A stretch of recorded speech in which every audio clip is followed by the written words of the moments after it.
بسم اللہ الرحمن الرحیم۔ السلام علیکم ورحمۃ اللہ وبرکاتہ۔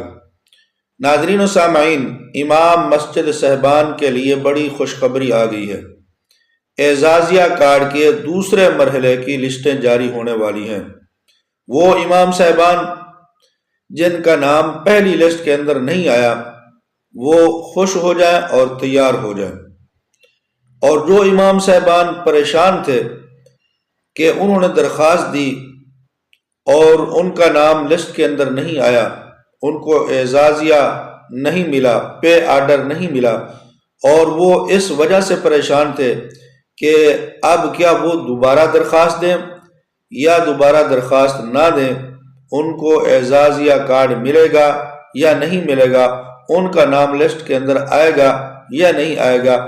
خاص طور پر ان کے لیے یہ بڑی خوشخبری ہے، اس لیے کہ اب اعزازیہ کارڈ کے دوسرے مرحلے کا آغاز ہو چکا ہے، اور آپ کو اس ویڈیو میں ابھی مکمل ڈیٹیل ملنے والی ہے۔ اس سے پہلے میری گزارش ہے کہ آپ ہمارے اس چینل عینی حقیقت ٹی وی کو ضرور سبسکرائب کر لیں اور گھنٹی کے بٹن کو دبا لیں تاکہ آپ کو اس قسم کی بہترین اچھی سچی ویڈیو گھر بیٹھے آسانی کے ساتھ ملتی رہے۔ تو ناظرین و سامعین، دوسرا مرحلہ شروع ہو چکا ہے، اس کے لیے درخواستیں دی جا رہی ہیں، اور پہلا مرحلہ مکمل ہو چکا ہے۔ جو ہی پہلا مرحلہ ختم ہوا اس کے ساتھ ہی دوسرے مرحلے کا آغاز ہو گیا تھا، اور امام صاحبان درخواستیں دینا شروع ہو گئے تھے۔ لیکن وہ امام صاحبان جنہوں نے پہلے مرحلے کے اندر درخواستیں دیں لیکن ان کا نام لسٹ کے اندر نہیں آیا، اس کی وجہ کیا تھی؟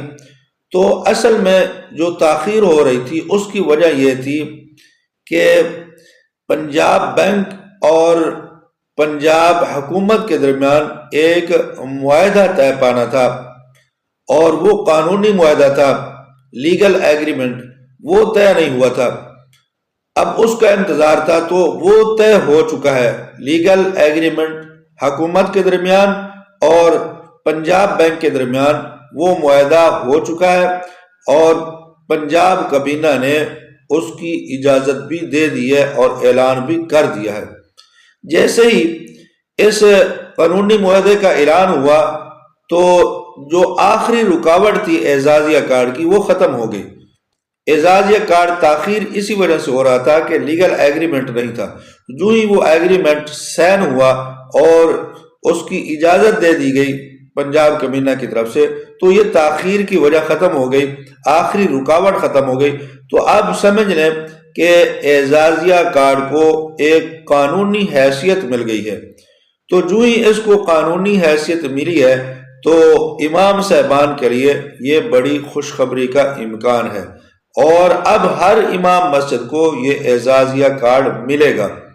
اور دوسرا مرحلہ جو ہے اس کی تاریخ کا اعلان باقاعدہ طور پر پنجاب حکومت نے ابھی نہیں کیا، لیکن یہ جو قانونی معاہدہ ہے اس کے بعد 15 سے 30 دن کے درمیان یہ ختم ہونا ہوتا ہے مرحلہ، یعنی 15 سے 30 دن کے اندر یہ اعزازیہ کارڈ اب ہر ائمہ مساجد کو مل جائے گا، جو پریشان ہیں ان کو بھی، جو نہیں پریشان ہیں ان کو بھی۔ تو اس لیے اب پریشانی والی کوئی بات نہیں ہے، اعزازیہ کارڈ آپ کو 30 دن کے اندر ضرور مل جائے گا، اور قانونی طور پر آپ کو یہ ملنا چاہیے۔ تو امام صاحبان کو چاہیے کہ اب وہ پریشان نہ ہو، تیار رہیں، اور جن امام صاحبان نے شکایت کی تھی 17 نمبر پر یا ویسے جا کر دفتر کے اندر تحریری طور پر، ان کو بھی یہ اعزازیہ کارڈ ملے گا، اور باقی ائمہ اکرام کو جن کا نام نہیں آیا ان کو بھی ملے گا، اور فیز 2 والے جو ہیں ان کو بھی یہ اب اعزازیہ کارڈ اکٹھا ملے گا۔ تو ناظرین و سامعین، یہ دوسرے مرحلہ کے حوالے سے ہمارے پاس معلومات تھی جو ہم نے آپ تک پہنچائی ہے۔ آپ کو یہ ہماری معلومات کیسی لگی ہے؟ اگر اچھی لگی ہے تو ویڈیو کو شیئر لائک کر دیں اور چینل کو سبسکرائب کر دیں، اور کمنٹ کے اندر اپنی رائے کا اظہار کریں۔ کوئی سوال ہو تو وہ سوال آپ ضرور کریں، انشاءاللہ ہم اس سوال کا جواب آپ کو ضرور دیں گے۔ جزاکم اللہ احسن الجزا۔